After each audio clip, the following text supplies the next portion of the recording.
अस्सलामुअलैकुम मेरे मोहतरम अज़ीज़ दोस्तों। पुराने ज़माने में किसी शहर में एक बुढ़िया रहती थी। उसका शौहर बहुत ज़मीन और जायदाद छोड़कर दुनिया से रुखसत हुआ। उस बुढ़िया का एक बेटा भी था जो तिजारत में खूब कमाता। यही वजह थी उनके घर में बेशुमार दौलत थी और किसी चीज़ की कमी न थी। लेकिन वो बुढ़िया बहुत कंजूस और बदजुबान थी। बिना किसी बात के वो आसमान सर पर उठा लेती और पूरा गाँव उसकी आवाज़ें सुनता। हर किसी से झगड़ा करना उसका मामूल था। लेकिन बुढ़िया का बेटा बहुत समझदार, नेक और खुदा तर्ज था। वो गरीबों, बेकसों और ज़रूरतमंदों की मदद करता। अक्सर वो अपनी माँ को समझाता, ऐ मेरी प्यारी माँ, तुझे किस चीज़ की कमी है? घर में खुदा का दिया सब कुछ मौजूद तो है, फिर तू इतनी कंजूसी क्यों करती है? मालो दौलत जमा करके कोई भी अपने साथ नहीं ले जाता, लेकिन नेकी और अच्छे काम इंसान के साथ जाते हैं। मेरी प्यारी माँ, आपको धन दौलत जमा करने की फिक्र छोड़ देनी चाहिए। आप लोगों की मदद किया करे और किसी का दिल न दुखाए। लेकिन बुढ़िया को अपने बेटे की ये बातें बहुत बुरी लगती। वो हमेशा कहती कि मेरा बेटा बहुत बेवकूफ़ और फजूल खर्च है, इसलिए तो ऐसी बहकी बहकी बातें करता है। मैं कंजूसी कब करती हूँ, मैं तो बचत करती हूँ। मेरे बेटे की तरह मैं लोगों में अपना पैसा नहीं लुटाती और ना ही इसे ज़ाया करती हूँ। ऊंची आवाज़ में वो बुढ़िया ये भी कहती कि मैं बदजुबान कब हूँ, मैं तो हमेशा सच बात करती हूँ। अगर सच बात कहने से किसी का दिल दुखता है तो दुखते रहे, क्योंकि सच तो कड़वा ही होता है। अपनी माँ का ये रवैया देखकर आखिर बेटे ने उसे कुछ समझाना ही छोड़ दिया। उसने सोचा कि माँ अपनी आदतें छोड़ने वाली नहीं, इसलिए उसका जो जी में आए वो करे। लेकिन फिर भी उसे इस बात की फिक्र रहती थी कि मेरी माँ गरीबों और नादारों की मदद नहीं करती, बल्कि उनके साथ बदजुबानी करती है। कहीं आखिरत में मेरी माँ की पकड़ न हो जाए। एक दिन उसे पता चला कि शहर में एक बुजुर्ग आए हैं। वो बुजुर्ग बड़े नेक और अल्लाह वाले हैं और रात भर इबादत में मसरूफ रहते हैं। उन्होंने शहर के बाहर दरिया के किनारे अपना डेरा जमा रखा है। लोग उनके पास जाते हैं और उनका दीदार करते हैं। वो उन्हें अपने दुख दर्द सुनाते हैं और अपनी परेशानियों से छुटकारा हासिल करते हैं। बुढ़िया के बेटे ने सोचा, क्यों ना मैं भी उस बुजुर्ग के पास जाऊं और उन्हें अपनी माँ के बारे में सारी बात सच सच बताऊं। शायद उनकी मदद से कोई बेहतरीन रास्ता निकल आए। ये सोचकर वो बुजुर्ग की खिदमत में हाजिर हुआ और उन्हें अपने दिल की बात बताई। बुजुर्ग ने उसकी बात बड़े गौर से सुनी और कहने लगा, एक अच्छा इंसान दूसरों के साथ हमेशा हमदर्दी और मोहब्बत से पेश आता है, लेकिन जो आदमी ऐसा ना करे और अपनी दौलत में से दूसरों का हिस्सा ना दे, बल्कि उनसे बुरी तरह पेश आए, तो ऐसे इंसान को अल्लाह ताला पसंद नहीं करता। लेकिन मायूस होने की जरूरत नहीं, तुम यहाँ नेक इरादे से आए हो, इसलिए मैं पूरी कोशिश करूंगा कि तुम्हारी वालिदा कंजूसी और बदजुबानी जैसी बुराइयों से छुटकारा हासिल कर सके। बुढ़िया के बेटे को बुजुर्ग की उन बातों से बहुत उम्मीद मिली। वो उनका शुक्रिया अदा करते हुए अपने घर को वापस लौट आया। अगले रोज वो बुजुर्ग एक बूढ़े फकीर का भेष बदलकर बुढ़िया के घर के सामने पहुंच गए। उन्होंने जोर से सदा लगाई और बुढ़िया के घर का दरवाजा खटखटाने लगे। कोई है जो इस फकीर की मदद करे? जब बुढ़िया दरवाजे पर आई तो फकीर ने अपना कासा उसके सामने कर दिया और कहने लगा, ओ नेक माई, दे खुदा के नाम पर। फकीर की ये बात सुनकर बुढ़िया तैश में आ गई और कहने लगी, खुदा तुझे गारत करे, खुद बूढ़ा खुसट है, कब्र में पैर लटक रहे हैं और मुझे माई कहता है, तुझे शर्म नहीं आती?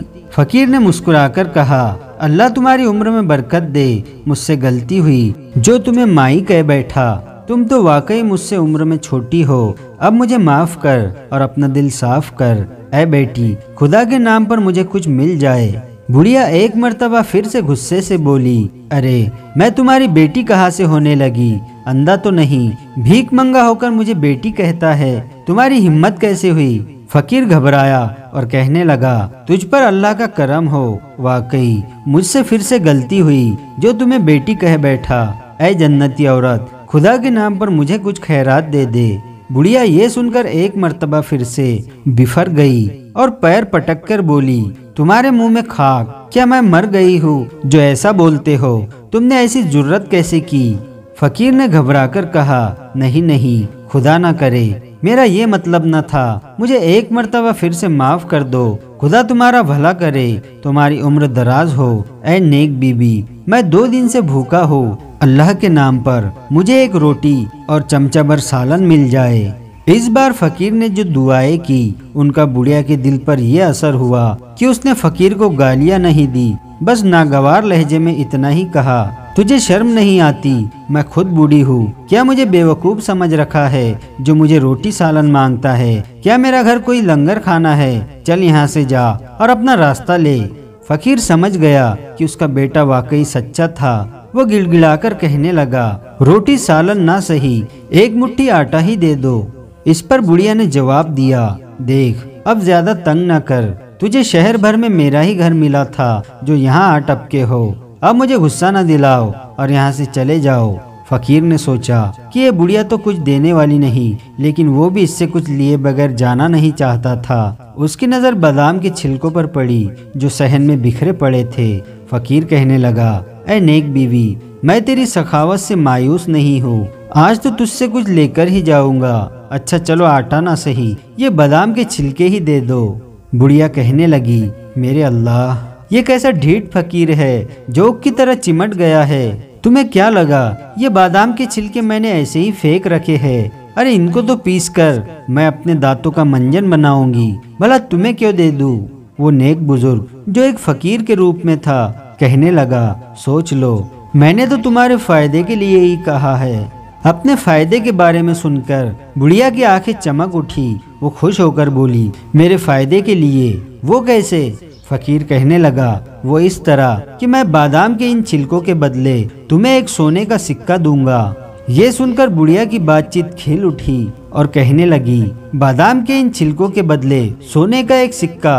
अच्छा ठीक है, तुम बादाम के ये छिलके रख लो और मुझे वो सोने का सिक्का दे दो। फकीर कहने लगा, अभी नहीं, मैं तुम्हें सिक्का कल लाकर दूंगा। ये सुनकर बुढ़िया ने तंजिया अंदाज में कहा, कल कहाँ से लाओगे? कि रात को चोरी करोगे? ये सुनकर फकीर कहने लगा, तौबा तौबा, मैं चोरी क्यों करने लगा? बात यह है कि मैं हर रात कब्रिस्तान जाता हूँ, वहाँ रात भर में एक कब्र के पास लेटा रहता हूँ और सुबह न जाने कौन मेरे पास कोई पास सोने के सिक्के रख जाता है। कल मैं तुम्हें सोने का सिक्का लाकर दूंगा, अब ये बादाम के छिलके तो मुझे दे दो। बुढ़िया ने जब फकीर की ये बात सुनी तो उसने बेताबी से पूछा, अच्छा अगर मैं भी कब्र के साथ रात गुजारूं तो क्या मुझे भी सोने के सिक्के मिलेंगे? फकीर ने कहा, क्यों नहीं, जरूर मिलेंगे। अच्छा अब ये बादाम के छिलके तो मुझे दे दो। बुढ़िया ने आगे बढ़कर बादाम के छिलके उठाए और फकीर को दे दिए और कहने लगी, लो बाबा, खुदा ने मुझे इतना बड़ा दिल दिया है, मुझसे तो किसी की जरूरत देखी नहीं जाती। अब फकीर ने बुढ़िया को याद दिलाया, लेकिन तुम तो कुछ देर पहले इन छिलकों का मंजन बनाना चाहती थी। बुढ़िया ने अपने पोपले मुंह से मुस्कुराते हुए कहा, मंजन बनाकर मैं क्या करूंगी, मेरे मुंह में तो दांत ही नहीं। अब फकीर ने उससे बादाम के छिलके लेते हुए कहा, मैं कल सुबह आकर तुम्हें सोने का सिक्का दे दूंगा। बुढ़िया झट से कहने लगी, नहीं नहीं, सिक्का देने की कोई जरूरत नहीं, अल्लाह के नाम पर जो चीज दे दी जाए उसकी कीमत मैं नहीं लेती। बस तुम इतना करना कि आज कब्रिस्तान न जाना, तुम्हारी जगह आज मैं वहाँ जाऊंगी। फकीर ने भी उसकी बात मान ली और दुआएं देता हुआ वहाँ से चला गया। बुढ़िया के दिल में अब लड्डू फूट रहे थे। वो सोचने लगी कि उसने मुसाफिर को बेवकूफ बना दिया और उसकी जगह हर रोज कब्रिस्तान जाकर वहाँ से सोने के सिक्के लाया करूंगी। जब रात हुई तो बुढ़िया लड़खड़ाते हुए कदमों के साथ कब्रिस्तान पहुंची। वह एक पुरानी सी कब्र के पास जाकर लेट गई। वहीं लेटे लेटे बहुत देर हो गई और उसे जंगली जानवरों की आवाजें आने लगी। डर के मारे अब तो बुढ़िया का बुरा हाल था, लेकिन पास सोने के सिक्के पाने के लालच में वो कब्र के साथ ही लेटी रही। इसी तरह लेटे लेटे आधी रात गुजर गई। अब बुढ़िया को नींद आने लगी और वो वहीं सो गई। जब वो सो गई तो उसने एक ख्वाब देखा कि वो एक कब्र में पड़ी है। यकाएक एक जोरदार आवाज आई जैसे बिजली कड़की हो और उसने ख्वाब में ही देखा कि कब्र का एक हिस्सा रोशन हो गया। इस रोशनी में अचानक एक आदमी नमूदार हुआ जिसकी आंखें लाल और चेहरा गुस्से से भरा था, ऐसा चेहरा जिसको देखकर खौफ आए। बुढ़िया ये मंजर देखकर खौफ से थर थर कांपने लगी। वो आदमी उसकी तरफ बढ़ते हुए गर्जदार आवाज में बोला, तुमने कंजूसी और लालच के चक्कर में पड़कर कभी किसी के साथ भलाई नहीं की या नेकी नहीं की। तुमने कभी किसी की मदद नहीं की, बल्कि तुम तो अपनी जबान से लोगों के दिल दुखाती थी। इसके बदले अब तुम्हें हमेशा कब्र का अजाब सहना होगा। ये कहकर उस खौफनाक आदमी ने अपने कंधे से एक थैली उतारी और उसे उलटकर झटक दिया। उसमें से कई सांप और बिच्छू नीचे गिरे और रेंगते हुए बुढ़िया की तरफ बढ़ने लगे। अब तो बुढ़िया बहुत घबराई और खौफ के मारे चीखने चिल्लाने लगी। उस आदमी ने कहा, अगर तूने किसी के साथ भलाई की होती तो वो नेकी तेरे काम आती। ये कहने के बाद वो शख्स वहाँ से गायब हो गया। सांप और बिच्छू अब बुढ़िया के बहुत करीब आ चुके थे। बुढ़िया डर के मारे थर थर कांपने लगी और चिल्लाने लगी, खुदा के लिए तो मुझे कोई बचाओ। कब्र के रोशन हिस्से में से एकाएक एक और शख्स सामने आया। वो दिखने में बहुत मासूम और हसीन था और उसके नूरानी चेहरे पर सफेद दाढ़ी थी। उस नूरानी चेहरे वाले ने बेहद मीठी आवाज में बुढ़िया से कहा, बड़े भी डरो नहीं, ये सांप और बिच्छू तुम्हारा कुछ नहीं बिगाड़ सकते। अपनी जिंदगी में तुमने सिर्फ एक ही नेकी की है, आज वही तुम्हारे काम आएंगी। ये कहकर उसने अपने कंधे पर लटकी हुई थैली में हाथ डाला और उसमें से कोई चीज निकालकर बुढ़िया की तरफ फेंकी और अचानक वो बुढ़िया की नजरों से गायब हो गया। बुढ़िया ने देखा तो हैरान रह गई। ये तो वही बादाम के छिलके थे जो उसने अपने दरवाजे पर आए हुए फकीर को दिए थे। सांप और बिच्छू जैसे ही बुढ़िया को काटने लगे तो वो बादाम के छिलके उड़कर उनके मुंह पर आ गिरे। इस तरह खैरात में दिए हुए उन बादाम के छिलकों ने बुढ़िया को अजाब से बचा लिया। अचानक बुढ़िया की आँख खुल गई। वो थर थर काँप रही थी और उसका जिस्म सर से पांव तक पसीने में डूबा हुआ था। बुढ़िया का बेटा अपनी माँ को ढूंढते हुए कब्रिस्तान तक पहुँच गया। उसने देखा कि उसकी माँ एक पुरानी कब्र के साथ पड़ी है। वो बहुत खौफजदा और कमजोर लग रही थी। उसका बेटा अपनी माँ को इस हाल में देखकर रोने लगा। उसने अपनी माँ को बाजू पर उठाया और घर वापस ले आया। इस वाक़ये के बाद बुढ़िया बिल्कुल बदल चुकी थी। उसने अपनी कंजूसी की आदत छोड़ दी और पहले जैसी लालची न रही। कोई भी फकीर या जरूरतमंद उसके दरवाजे पर आता तो कभी खाली न जाता। वो बुढ़िया जब तक जिंदा रही सबके साथ मोहब्बत और नरमी के साथ पेश आती रही। तो दोस्तों, आज की वीडियो आपको कैसी लगी हमें कमेंट करके ज़रूर बताएं और वीडियो को लाइक और अपने दोस्तों के साथ शेयर ज़रूर करें।